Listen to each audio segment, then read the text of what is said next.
To use featured photo as your call background on Samsung Galaxy S24 Ultra, open Phone app, tap more icon or three vertical dot icon at the top right, and then tap setting, tap call background. Next, tap background icon at the bottom of the screen.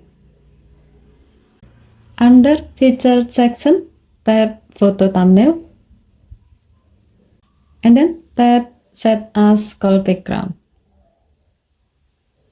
By doing this, when you make or receive calls, the featured photo will be shown as the call background and the color will change to match the caller's profile picture. Okay, thank you for watching. Please help to like and subscribe. Have a nice day.